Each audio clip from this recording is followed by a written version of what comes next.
Hey, welcome to Poetry at Caffè Lena. Hello, everybody. We have a mighty crowd here tonight, filling up the Caffè Lena couches, especially. Those go first. This is our next month. We're going to go back to regular, buy your tickets at the door, sit wherever you want. This month we had the pod seating, COVID version of poetry night, and we have, though, the poetry is going to be good. We've got 3 poets with us tonight. We have Jackie Craven, Ian Macks, and Richard Levine. Let's hear it for them.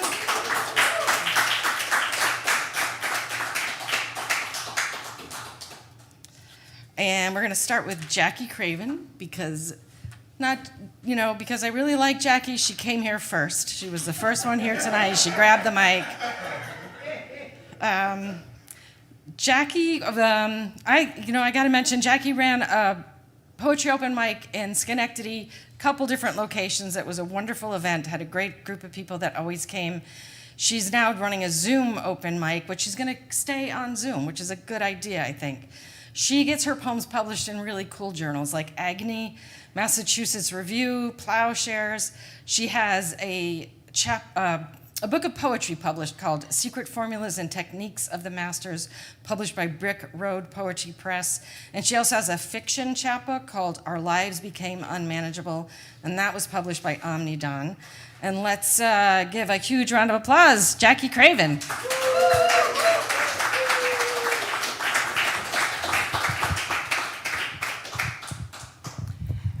Thank you, Carol. Boy, it's terrific to be here after a long year. So I like to write about the impossible. I like to write I just love weirdness. For example, the first piece I'll read is narrated by a potted plant. I renounce my life as a philodendron. I renounce my life as a philodendron. Even as telephones buzz and silver voices sing of cash flow strategies, I slump in a shadowed corner by the photocopier and do not make a sound. Not a murmur when my earth runs dry, not a peep when the scraggly clerk tosses his chewing gum into my planner, which I never leave, cannot leave, but it's time to leave. Today, I'll reveal my own strategies. We'll shake off years of undergrowth, and this morning I saw a bookkeeper with flamingo earrings make surreptitious copies of her resume. The machine moaned like a tropical storm, and she hummed the same circular tune. Me, I shrank against the wall, breathing carbon dioxide, ozone, and remorse. The time has come to untangle my vines, to follow steaming coffee, to steel desks beneath sun-bright windows. Every afternoon, a wilted receptionist strokes my foliage and softly clicks her tongue, her with her cotton swabs, her with her Windex. Today I will polish my own damn self. I will pull myself up from the roots and will glide through fluorescent light to the feather-eared bookkeeper. Listen, I'll say, and wrap myself around her misery. I have a plan. So I'm going to read some old things and a mix of some new things. I'll read a couple poems from my book, Secret Formulas and Techniques of the Masters. A lot of the poems in this book were inspired by paintings that my mother did. She painted very surrealistic images, kind of a Frida Kahlo kind of thing. And I guess that's where I got my taste for the bizarre. The cover art for the book shows a middle-aged couple on a beach eating a lobster. And so that is the artwork that prompted this poem, which is called Lobster for Lunch. Lobster for lunch. After Mexico and before she died, my mother painted a middle-aged couple in tie-dye, seated in a tropical pavilion, confronting a lobster.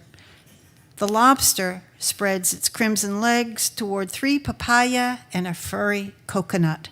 A pineapple sends up spires. It's a mystery why my mother gave the lobster such huge claws and the people no hands. Their impassive faces ask, who will slice the fruit? Who will open the shell? The tourists might be my mother and one of the men she almost married. The monkey drowses at the edge, fondling an empty glass and a half-peeled banana. He has my mother's nimble fingers. So, there's no need to clap after every poem. Moving on to the monkey referenced in that poem, what the monkey says. What the monkey says. It's true. I've got my fingers in everything. Pulling parakeets from blue air, turning olives into peonies.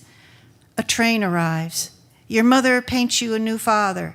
The world is dark and bright, strange, familiar, an alchemy of light, shadow, and walnut oil. Every day you eat trompe-l'oeil grapes. Delicious, yes? The formula is made with silly putty. Nothing holds its shape. Sure as an apricot swells and shrivels, the surface will give way. Notice how spider milk wicks across the canvas. A goose sheds gray feathers.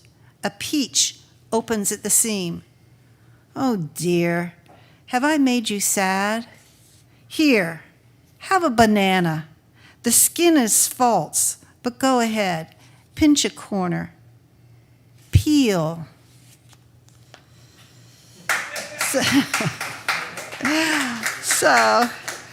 Okay, and moving on with a little bit of magic. The next poem is called Cursing Lessons. Cursing Lessons. I am learning to bake curses the way my mother did, with paprika and clotted cream. Her recipe book lists 15 steps, and she's added 3 more. Her instructions scrawled on pages brittle as phyllo dough. I trace my fingers over every word and try to understand the significance of simmer on low. I've heard that if you heat a kettle gently, a frog can't feel the water boil. But what to do about the grumble from the dining room, the hungry command to hurry up?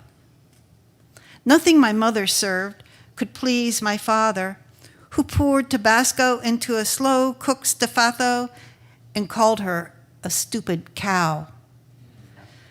I lean against the round shoulders of the old refrigerator and listen to her murmur. I'm grown now and married and need to know.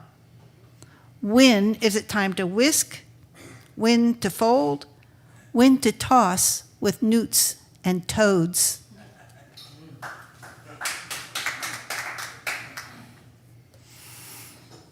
Okay. This next poem is going to make no sense whatsoever because the poem is composed almost entirely of nonsense words. It's a Jabberwocky kind of poem.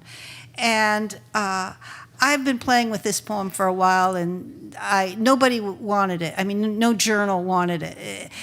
And then I gave it a title that did make sense, and then it ended up in the Massachusetts Review. The title is "In Which I Try to Leave My Husband, but Cannot Find the Words." You fox, ga, see ha, proof you. In catch I jump slap like a rack, my drawda hours all sticks and pikes, and never once did you, zoo-hoo. Log-a-me, I foos for you, yes, I foos to the sea-rexel sky, and still you cog Loch Ness, you with your Rockfelter, you with your gatter-knuckle licks. Tax is a pretzel jail. Log-a-me, there's a rock in your spit-pat mitt, all pimple, ick, and clench, a frog in your kick. What did I ever milk in your monkey pea jaw? Logamy, I sickly to got you, I pan shag at you, I sickly nan tit toe. You can girdle to your maw for all I mew. Logamy, you dupper quack, I'm jaw. But still, I foos to the Serexal sky. Okay. That was in which I try to leave my husband, but cannot find the words.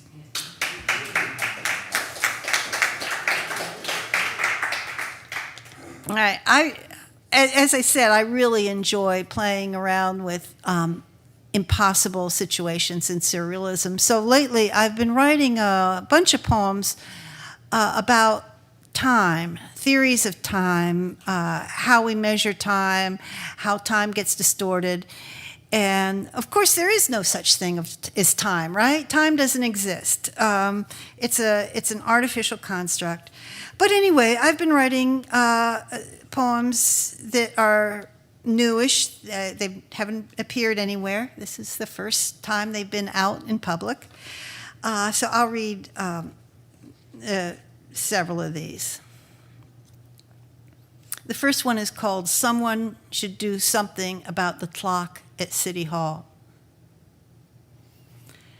Someone should do something about the clock at City Hall. The way it coughs and wheezes, the historic timepiece, can't hold on.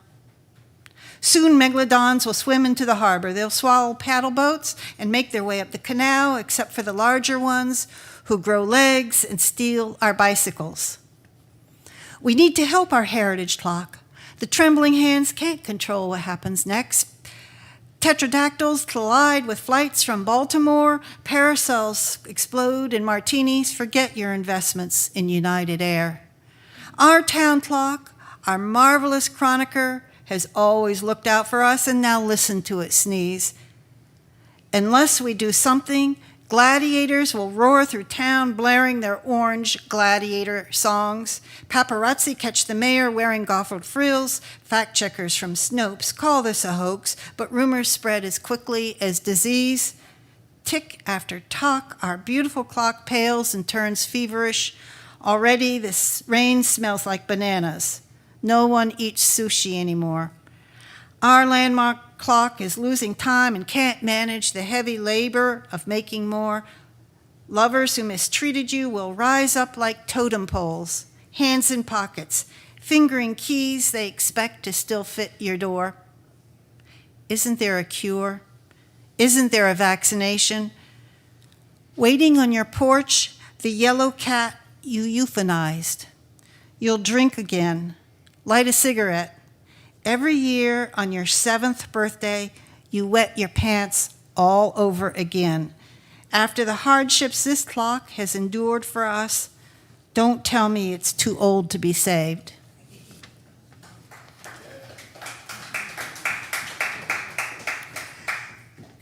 So after doing that, I started writing a series of prose poems, just short little things, in which I imagine every hour of the day, every minute of the day, every second of the day, each having a human-like personality with human-like problems.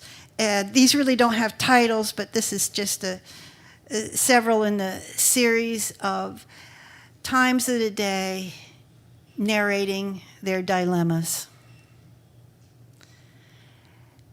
10:15 sits on the photocopy machine and tries to duplicate. The Finance Committee has demanded multiple copies for our meeting, which is scheduled for 10:30. The entire membership will be there, and they'll want 10:15 collated with 10:14, 10:13, 10:12, all the minutes since daybreak, secured in bold gold binders with a Versailles sun embossed on the covers. The copy machine chugs and groans. There's 10:15, still pressed to the platinum glass, pleading for more. 4:42 p.m. falls by accident on an ephemera table at the flea market in Liberty Park. Rain pelts canvas tents. Vendors grumble as they load U-Hauls with wares they can't sell. No one wants 442 anymore, my beloved size, even as I grope my fingers, ready to pay all that I have. 52:07 p.m. shivers beneath an awning at the entrance to Citizens Savings and Loan, an empty moment in a damp afternoon. Throw a penny at 52:07, and there's no clink or echo. The coin vanishes because 52:07 is not an actual time, but a malfunction in the building's digital display. Electricians are on the way with their tall yellow ladders. When they fix the clock, where will 52:07 go?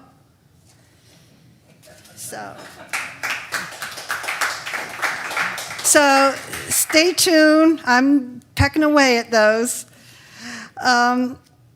And let's see, I just have 3 more. The next poem, I'm going to return to reality a little bit, sort of reality. It's more real than narrating time. This poem, I give it the first line as the title. Just for once, I want to witness the going away.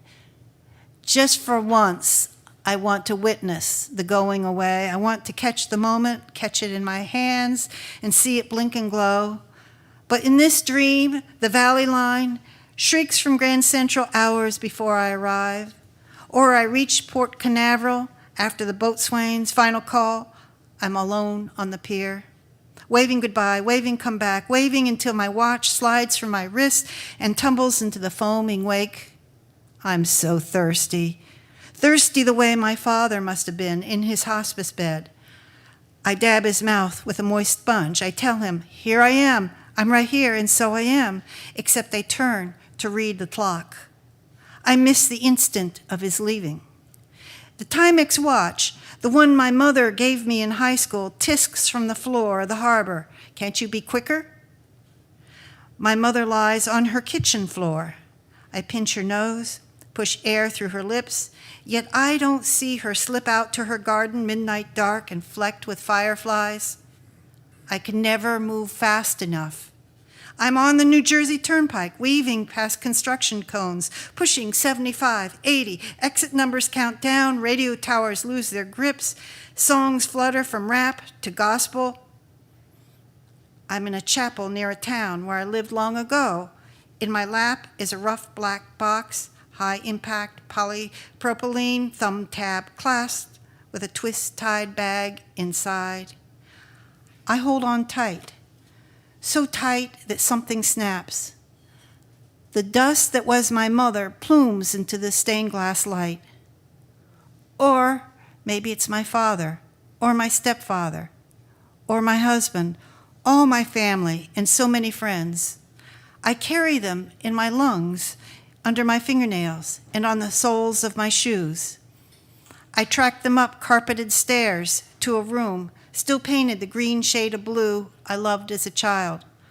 I want to never die. I throw back the sheets only to find myself already there, crowding the narrow bed.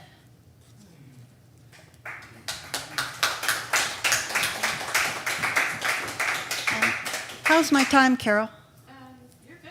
Okay, I'll read 2 more pieces. This next one is from my chapbook, Our Lives Became Unmanageable.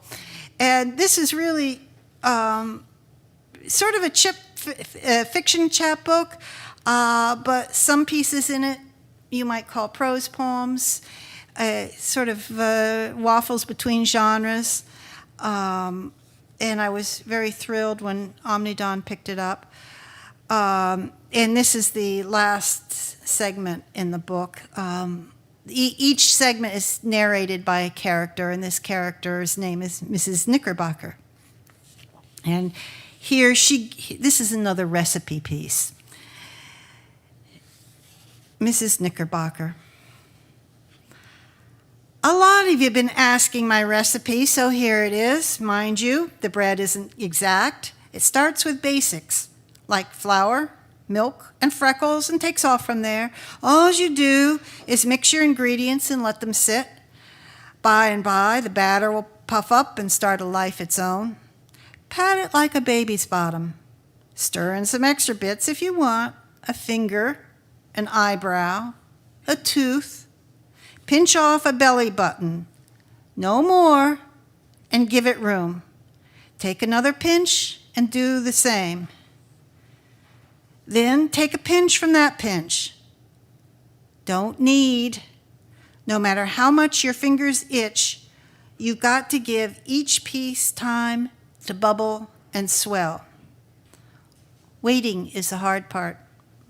Some people get nervous and fiddle or worry about flies and they cover the bowl too tight, or they fret about the toenails going bad and they stick the batter in the fridge. If you're one of those particular ones, you best stay out of the kitchen for a spell. With this bread, you don't want to fuss. It's like this. For the batter to rise, everything's got to go sour.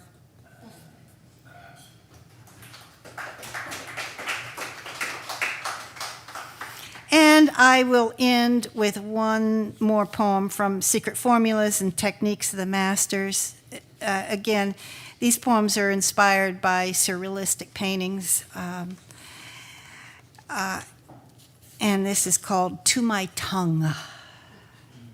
To my tongue. Flabby-bottomed bottom feeder, blind slug, taster and teller of lies, what am I to do with you? There you loll, pimpled with pleasure, dreaming of steamy croissants and buttered kisses, leaving me to wash the dishes. I feel you curl in my cheek and lap at my teeth, and I'm reminded of the hermaphroditic gastropods who slid into my mother's garden, shape-shifted their sexes, and ate her hostas.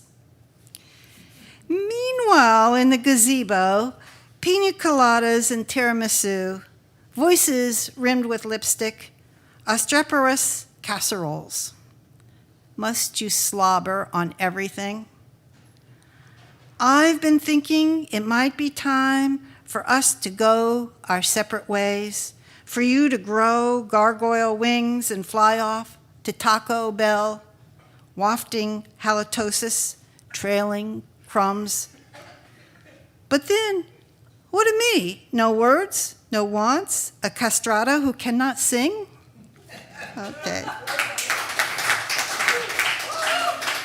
Thank you, everyone. Stay safe.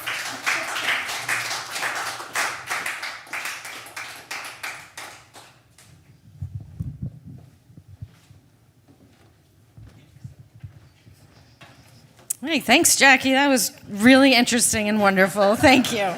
Let's hear it for Jackie and her mother one more time. I'm a fan of your mom.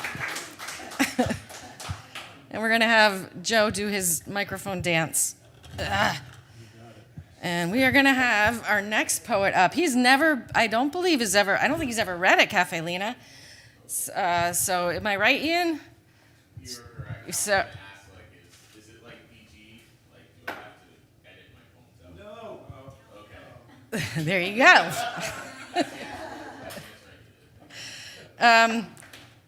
So now I'm really interested to see what's going to happen when he comes up here. It's a good stage. I hope you have a good time up here.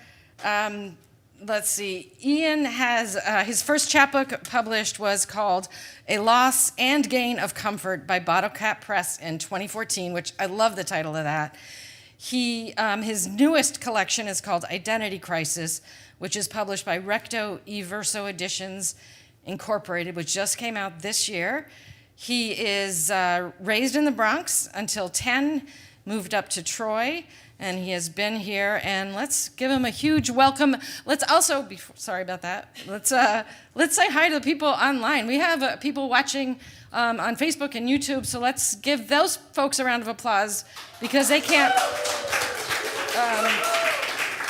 The tip jar is right there for you to donate, so all these poets can go home feeling like poetry is a monetary, worthwhile adventure. All right, here we go. Ian Mack.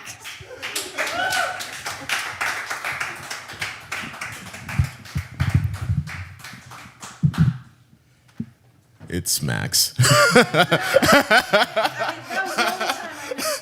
No, it's okay. I'm used to it, honestly. I'm just happy to be here and have my parents seeing me read for the first time ever in person. So they're going to see how I've been getting on as a millennial, losing my mind for the past 28 years. And it was awesome hearing you read as well, Jackie. You had my dad asking me if I ever write funny poems. I guess if you have a dark sense of humor and you like hearing it how it's told, hopefully I can fill a need for you. So I'm going to read some new stuff off of Identity Crisis, which unfortunately got pushed back to September. Hopefully that'll come out, but I'm just happy to have a collection that I'm proud of, despite as raw as it is. So this is the opener to that, called Our Dreams Are Kerosene.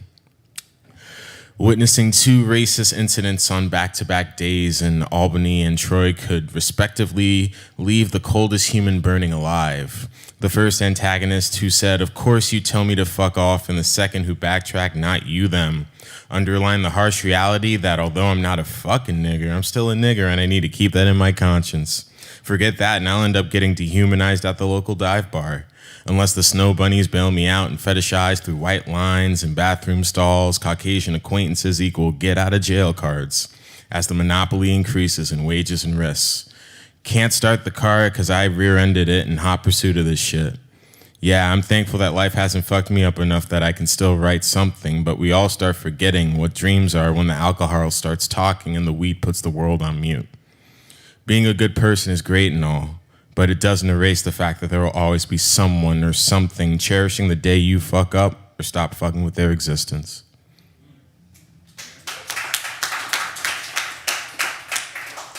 This next one is called Oil Changed. It didn't take long for the fire to spread, fully entrenched in immature passion that had started seeping out into hot takes, keeping everything that I'd been holding back, a smoky incineration of what used to shine bright. You don't do hugs with me anymore, and I get too deep too quick, so can we at least shut it out for a bit? Can one truly love fully open or just a crack? Yeah, I should probably ask that. The difference between possessive bonds with versus proper reciprocity. Pundits for agendas, war-torn, writers for war-torn romantics, does this poet even stand? Just a pessimistic who conflates hubris for confidence. This community and its youth are breaking right in front of me, and I've been crying what I chose not to change. Slowly, socioeconomically neglected, they wave hello for a father figure. The real one sits in jail for drugs low-key protected and served by those who protect and serve. The news they want you to hear about are the apartments, not the 85% of households that are single parents. Should have been grateful that mine tried to make it work for the betterment of me, but all I could feel was sorry for my old fears and insecurities. A narcissistic evangelist the devil has made up for lost ground on me. This one's inspired by Ad Astra, which is about daddy issues in space. It's called Orbit. Polarized transmissions from Mars are what my words now amount to. I'm fine, thank you, as the waitress pours me more coffee anyway. The search to be anything worth remembering in isolation full of life. My support system is already wondering if I'll ever be the same again. Alienated mindset, alienated friends. I thought space would shield me from the world, instead it has taken me. A ghost living, breathing, haunting loved ones into prayer. Faith is seldom and subjective. Pupils dilated, this has consumed me. What can I even be other than a distress call fallen on deaf ears? Assessed on the basis of the system rather than who I am. Can't even trust in definitions. Light years deceased while time still ticks in seconds. A martyr for the empathetic human condition.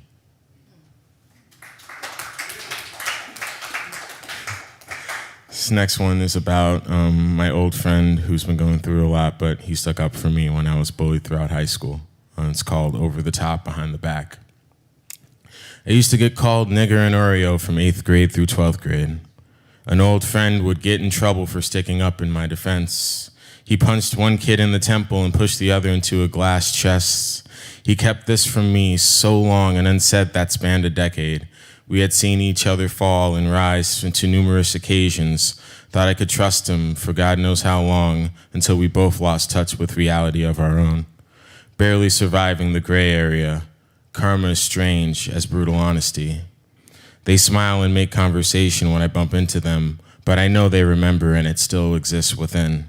Operating on these set terms, cognizant of surroundings, capturing everything from those I'm forced to be around. Reading and sensing idiosyncrasies that help them live without losing it. Their problems pale in comparison.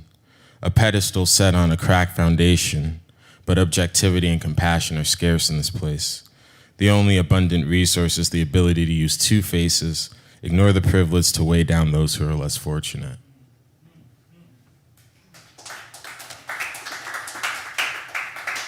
This next one is about the death of Ahmaud Arbery and how that affected me. It's called Veins Popping Inconvenience.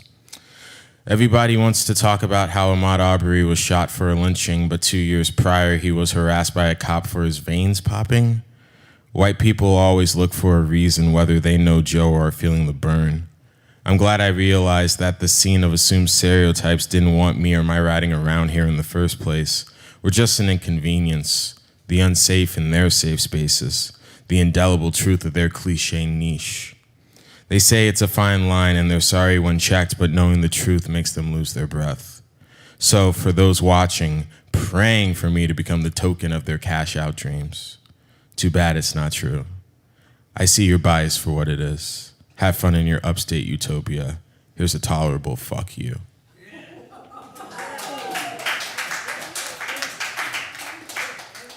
This next one's about the protest that we've been seeing for God knows how long, honestly. It's called Milk.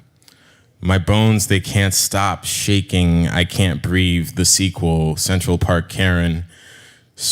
He's an African American, yet they both share a common trait.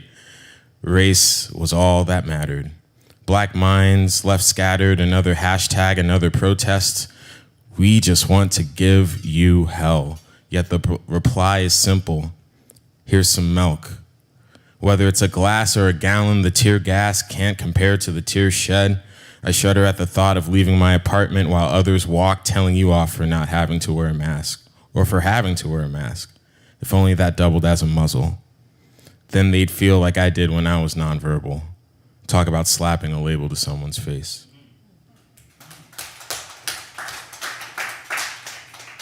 This next one's called White Noise. Beating a dead horse like Saratoga. If I wear a dark hoodie, will I be accosted and have my life ended? Attempts to quell those fears have become the habitual. Across faded fog, pricey exchanges, fleeting feelings, any semblance of controlled volume surpasses decibels. Welcome to the everyday earthquake. The Richter scale goes from Skittles and iced tea, followed by selling Lucy's to forge checks to autism. Slipping through the cracks, increasing in magnitude every day.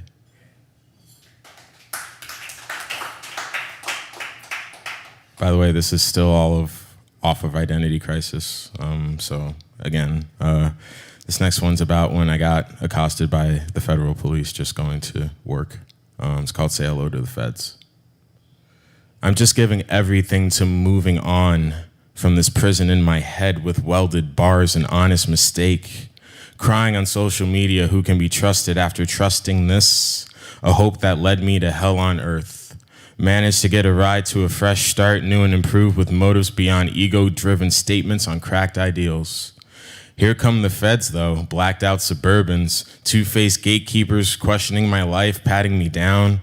The gaslighters, they'd be so proud, donning massive ignorance, questioning me as the passenger, equaling the statements when this was all over. This messenger has infiltrated the bulletproof vest. My only problem with you is your Mets hat and that you're a Mets fan. A display of hypocrisy on I-90. Two blind mice, but I'm seeing clearer than ever that we were a meme, a bumper sticker marking our privilege, momentarily. A reckoning I now have to live with, permanently. Shelter has a new home and a new meaning, bend but never shatter. I'll weld together my soul to show you all what love means. Those knees deserve a truth worth bleeding for, true liberation at the expense of overdue karma.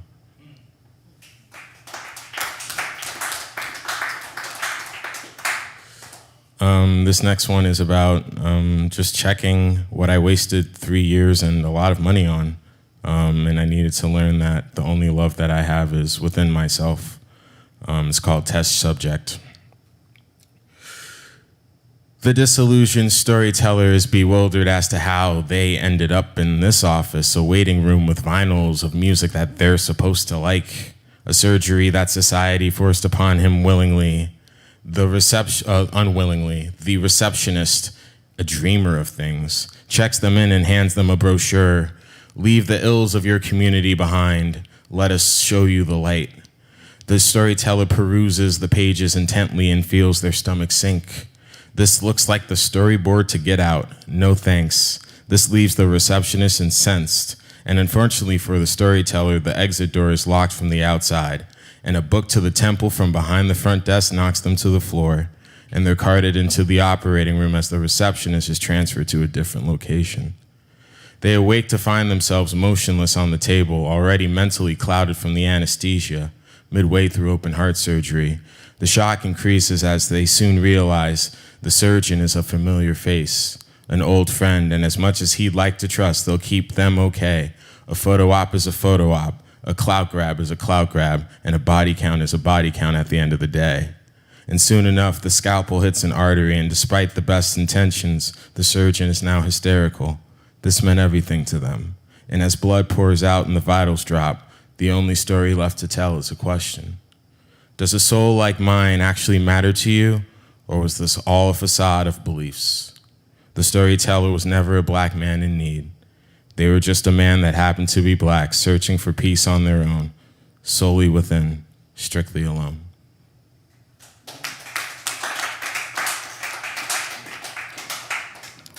Thank you. This next one is about the turn that we need to make in the future to stop going down this route of just aggressiveness and viciousness, which has torn me apart and a lot of friendships apart, in my opinion. I see a lot of ghosts that should be sitting here. Hearing me read right now, but it is what it is, so this one's basically to that. Oh dear, I was afraid of this all along. They made the protest about their voice, decentralizing the vital ones. Now we're rushing back to normal, and it's killing us in more ways than can ever be explained. Didn't want to rush, but real niggas clap back, burst the bubble. Now we see this all just screamed trouble. No longer 3/5 of me, so let's keep it 100. What happens when one manifests without knowledge of spirit? Anxiety becomes reality. Can't shed the negatives that can never be changed. What was that? Where are you going? This goes beyond spiritual bypassing and realigning chakras. Stats don't lie and they're all over the place, disheveled in so many ways. Now all I hear is you need therapy and meds. All those years of mom working at a mental hospital, not only for her only child to willingly lose their head? Nah. All I can do now is prevent her from ever visiting me there again. And this next one's about my mother and her love. She's an amazing person and a saint. The only reason I'm here this far in my life. So, I mean, Dad, obviously too, but yeah, it's called A Mother's Love. A portfolio full of confidential documents, from no words to too many. How could I ever forget that I was never normal to begin with? They only want autism to speak when it's a nonprofit that doesn't do the mental struggle justice. My mom always offers a way to get medication besides smoking weed. All I can do is see how pills cause friends and lovers to lose themselves instead of me. Recovery is tough when you've been living in a fast car, beaten across the board for straying off the unbeaten path. Forgive me for the disappointments of my past. I belong now thanks to your unconditional love.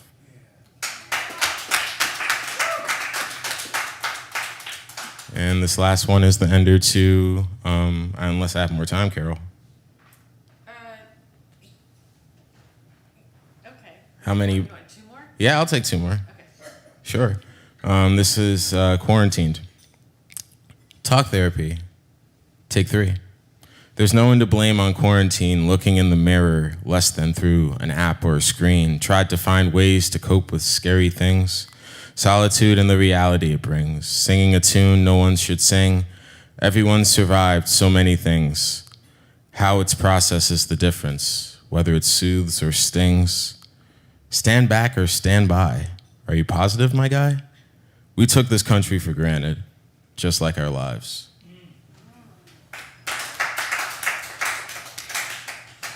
And I'll end it with an even newer one, because that's what poets do. Yeah, this one's called The Light. I got friends trying to comfort me right now, saying that she doesn't deserve you anyway. The grains of salt are starting to pile up, and I know what you mean, old friend, but so did she, truly, and continues to. So I'll take the self-care part of this unexpected conversation that I'm having at work right now. Get over that shit, homie. That's what she shed to me, and you know what? I gotta let her do her. Reciprocating on that on a journey briefly intersected, yet now parallel. The space lies in the success of our lives, and you'd have to be psycho to hate that. The bite on my tongue has been lost ever since re-entry into this vaccinated wild. It's going to take practice to bounce the dark past that led me to be a savage and not giving a damn about what I was drinking and who I was fucking. Now I'm rising and grinding with a grin on my face. This internal gravitational pull turning inward into a new form, a personality and person far from my used-to-be norm. Some will stay, others will run. I'm done being depressed either way. I want to have fun. Thank you so much. Have a good rest of the night.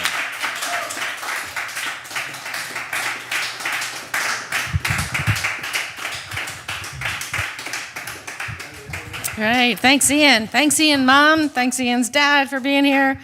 Thank you. Let's hear it for Ian one more time while Joe comes up here and moves the mics around. Thank you for watching online also. Our next poet up, the first time he read here, I couldn't, he didn't have a picture of him. So I just searched online for a picture of him. And I put it on our publicity. I put it on our flyers. I put it on our website. And it wasn't him. He could not have been nicer about it. So I have to have him back, right? His newest book is called Now in Contest. It was supposed to be out this year. It's going to be out next year. He's a retired New York City teacher. He has a book published by Future Psycho Press, which is like selected works, Richard Levine selected poems, which is very cool to have. And he has a Contiguous States was published by Finishing Line Press. He is also the associate editor of BigCityLit.com. Let's welcome Richard Levine.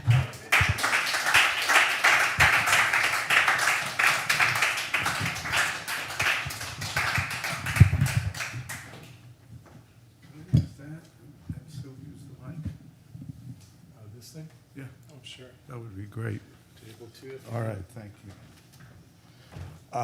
Boy, I'm really loving this. I mean, my favorite kind of poetry reading is where all of the readers are a very different kind of voice and rhythm.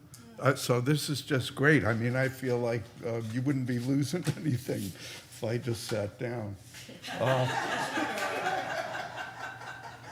I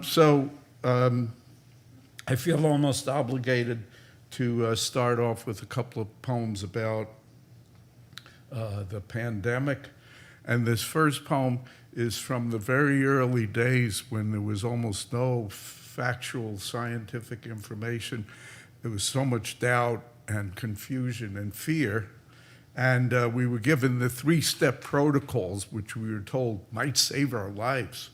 So, I mean, we were all on pins and needles. One of the 3-step protocols was washing your hands. And this is called Blessing Our Hands. As if water were holy, as if our hands were miracles we had just discovered and learned to love and awe, we wash them after touching the world. In rolling caresses, intertwining fingers, nails, and knuckles, We work soap into a lather with light from dead stars. It is a simple baptism our mothers first performed for us. We have continued its practice, forgetting perhaps the insistence of love as we squirmed to escape. In our now threatened lives, the import of washing our hands has outgrown its innocent, merely functional purpose. Like snails, their shells, like snakes, their skins, like our baby selves, the amniotic embraces our mothers gave. So we practice this simple ritual to purify our hands against galaxies of lethal taint, while the faucet sings in the key of oceans and runnels, pouring forth, whispering all and ever. But even washing and believing in the beauty of our hands cannot grace us with immunity from the jellyfish sting of fear. Passing my masked and unmasked neighbors on the same earthly streets as we strolled so carelessly yesterday, I nod, my eyes smiling bravely.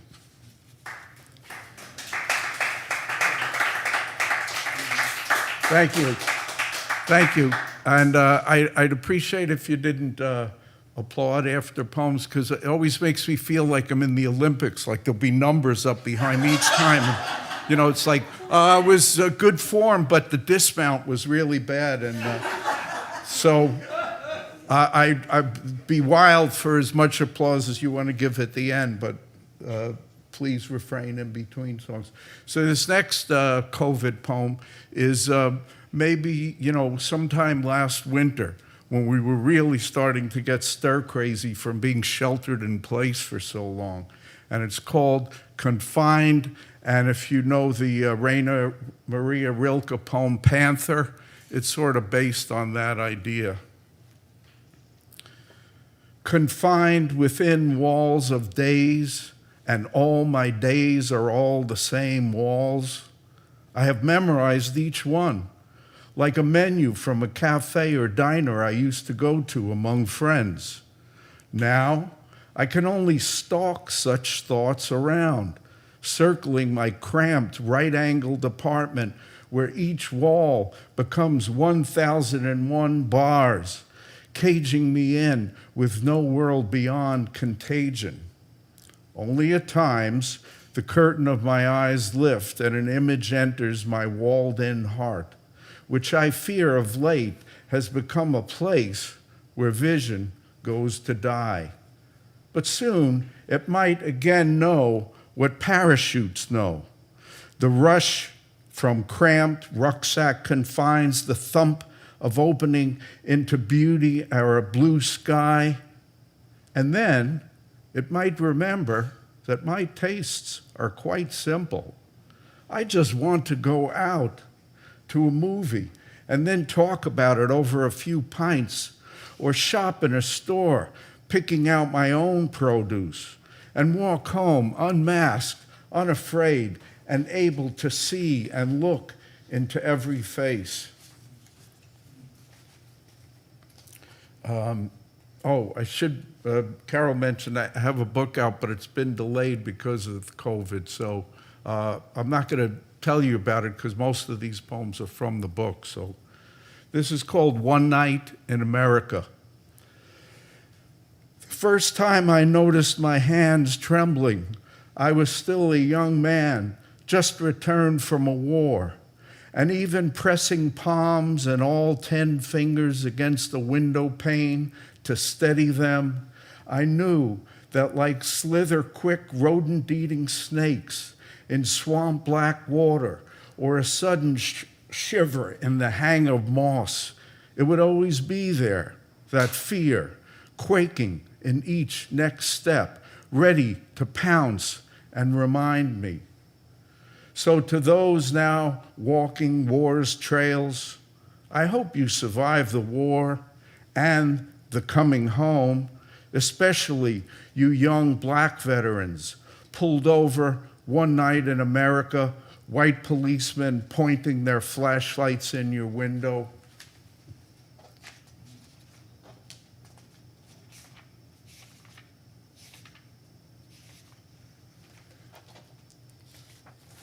The next poem is called Every Day You Say, and this poem is based on a million conversations I've had with a friend going back like 40 years, and at one point there were notebooks that probably had as many pages as days in those years, and it finally ended up in a 9-line poem. Every day you say you won't report the store or the security guard who followed you down every aisle. You say you don't want to be the cause of a march or the name of a Supreme Court case is known by. You say, I just don't get it, and that I don't understand. It's about the hurt every day. Every day you say it's about the hurt. This is a poem from my grandfather, and it's called Immigrant. My mother's father's name was Isidore. Being a prodigal punster, I'd ask and shout, Grandpa, Isidore? He'd laugh, tousle my hair, not understanding a single word. We never spoke, being as far in tongue as Brooklyn from brutal Svizlich, where he was a boy and hunted as a Jew. Doors closed long before I knew him by the nostril pinch of pipe tobacco in his flannel and gabardine clothes and the dry-lipped kisses he was stingy with. At corners, he took my hand in his smooth-skinned baker's grip, strong, insistent, and brave as his resolve at midnight border crossings. This is called From the Wild. It's not a nature poem. Maybe it is. From the Wild. The hardwood floors were newly sanded, lacquered, and buffed to a low sheen. The walls and ceiling were newly sheetrocked, 1 primer and 2 coats of paint away from becoming the living room we had dreamed. That's when the walls, monsoon gray, ambushed me back to my first convoy in Vietnam. It rained like I'd never known rain. Sergeant Lewis was riding dry in the cab with the driver Tom. Fausto, Aiden, Jack, and me, the FNG, also fucking new guy, were out in the rain on the flat back, soaked cold and miserable. We were taking a prisoner from our fire base to headquarters in Phu Bai. He was blindfolded, hands cuffed behind his back. Fausto got up, ripped off the blindfold, and with his face right in the prisoner's screamed, "Fuck you." Stepping back, he began shooting, fuck you," until he could see light and across the road through what had been the man's face. I froze, my eyes seeking out the others. Jack shook his head, laughing. Aiden repeated in sing-song, "Fausto Loco, Fausto Loco." I sat rigid, silent, thinking, there was no call for that. No more reason for that than my picking up the crowbar and swinging wildly, punching holes in the walls, pulling out chunks with the claw end until the piece I was so close to creating was destroyed. When I was done, my breath came in spasms and I was crying, not like a child, but like an adult who can't stop feeling sorry and sad and angry and tired, so tired of the pain of it all. That's when I saw my 4-year-old daughter looking at me, wide-eyed, just the other side of the plastic barrier I'd put up to keep dust and detritus from leaking out while I renovated spaces in the house and myself. This next poem I wrote this while holding my first grandchild for the first time. And at one point she started getting fussy, and I remembered from being a father, I remembered, the sway and rock and this and that, and she calmed down. And I also started talking to her about the birds we could hear out in the street, and it started a cadence that became this poem, Restoration, which is dedicated to Soraya Levine Brooks. The cardinals on Myrtle Street sing of spring as if nature belongs to its winged self. Despite the houses and concrete, despite the cars lining alternate sides of the street on alternate days of the week. And every day it is so that people return from work and park under power and telephone lines with the Gabriel-like trumpeting of cardinals singing cheer, cheer, cheer, as if welcoming them home, as if restoring them to nature. This is, next poem is called Skirt. I'm just remembering as a poem I forgot to read that I had. Okay, I'll come back to that. Skirt.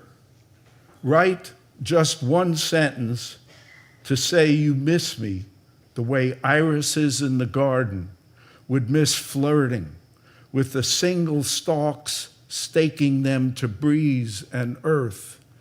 Irises with petals as pale and delicately purple as the skirt you wore the night I proposed and you accepted, and we eloped, savage and mild as bats and fireflies divining the dark, as if it might be the only life they'd ever have, and their flight a one-sentence sonnet to live and recite. Oh, I will miss that night, the irises, their stalks, that skirt. I want to go back to a poem I had scheduled to read, yeah. Hello, can I? This is called Memorial Day 2021, and it was written on that day. The brown splash and swirl in the glass. I set down the bottle beside it, the cork forced back in place. Any smoky, sweet, aromatic notes that might escape would be wasted on me with tree pollen clogging my sinuses. And if my eyes are puffy and streaming tears, blame it on that too. But I snuck away from friends who only think of this as a long holiday weekend before summer. For you and me, it goes back to Quang Tri in a wet mortar ground that fell short of the LZ, killed you, and left me with a deadness in my right ear that I thought had been blown off. Blood on my hand when I reached for it mistakenly confirmed that fear and whatever else I might have lost in that moment. I don't know that we'd have remained friends these 52 years since, but I thought of you today as friends who are vaccinated gathered for a Memorial Day barbecue. And this drink, I will drink alone. Throw it back all at once, sudden as we were parted. I'm going to do two more poems. And this one is a memorial poem for a friend. But first I wanted to take a minute to thank Carol for inviting me, thank my fellow readers for the entertainment, the joy of your words. And I also wanted to say something I've said every time I've been here, that when I was a kid, I was wild for guitar and folk music, and I would learn from records. And many of the legendary performers, Alina's is legendary, it goes back to 1960. And it's legendary for the people who performed here. And I sat, like the RCA dog, at my record, playing records over and over again of many of the people who performed here. So when I heard there was poetry here, I thought, oh, what a great idea to put it in this place. And it always makes me awestruck to think Mississippi John Hurt stood here. Yeah. So this is called Is in Memoriam Joe Hayman.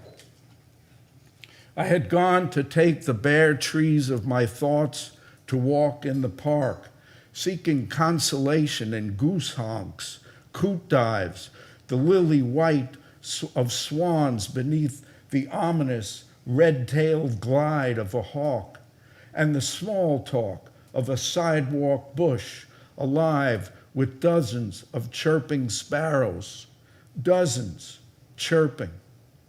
For today, I was bound to bear my heart like sad hands hiding in shallow pockets.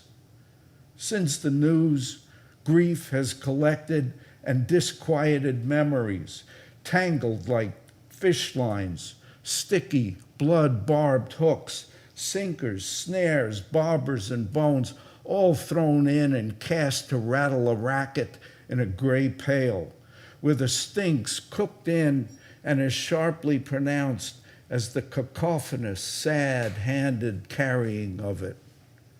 To no avail, I am parading in grave, muddy boots, as if passing like a clarion every hearth where our names are known and called is helpful. Am, are, is. Damned present tense. Dear friends, our superlatives are but a palliative ruse, for we are gathered here today to past tense a friend's every verb, pull out each one like a dead fish from a bucket. What but an unenviable occupation? 'Tis true, 'tis pity, 'tis true. That's Shakespeare. But come, cast each in his chowder pot and gather edible nouns. Fish heads first, then turnips and beans, parsnips and greens, coriander and fenugreek. For a stew he'd simmer all day to shut winter's windows and doors against itself, because gray is a lonely ache. Is again? Here, give a stir, as he did, humming arias and songs over the stewing pot. Maybe Enterbina Quando Sumus or Lydia the Tattooed Lady. And open plenty of wine battles for the long nights and the cold heath. And come, call on every creature to sing for a dear friend, a sweet choir voice, which first rose in the building of ricks under barn lofts and weather-vane skies. And that boy, that Hayman boy, who would one day want to feed and sing for everyone he knew, for he knew how we were all always so hungry. And what for? That fine fellow, my dear friend, is dead. Is no more is. Listen, as I was telling you this morning, as I wandered the park, my bare tree thoughts encaged a hawk not 20 feet above where I stood. In its thrall, I watched the graceful swivel of its head and eyes, its bullet body as still and hard as its raptor beak. But its feathered majesty could not fool me, not today. I know what its swift, hollow-boned villainy is here to undo. Is. And I'm going to close with a poem called Every Day. Thanks, Buddy Holly, for rhyming getting closer with roller coaster. and for making us believe songs and love would surely come our way. And thanks, too, for the guitars and harmonies in sync with the cricket pulse in our thighs, and for singing the hiccuping ache and twang of yearning summer nights. A-hey, a-hey, hey. Thank you.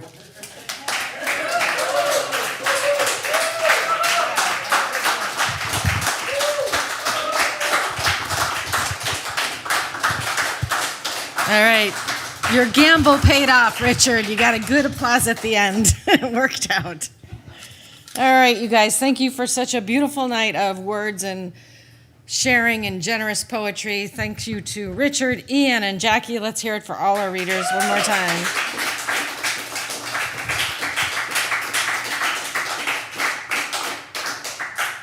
Next month, we're here on August 4th. And it's going to be all open mic, like no features, just open mic, open mic, open mic. Get up on stage, get it out of your system. We're going to have, no more pod seating. You can just come in and sign up and read. And then in September, we're going to go back to our old format. The only change that's going to be permanent is we're going to start at, the reading itself will start at 7 instead of 7:30.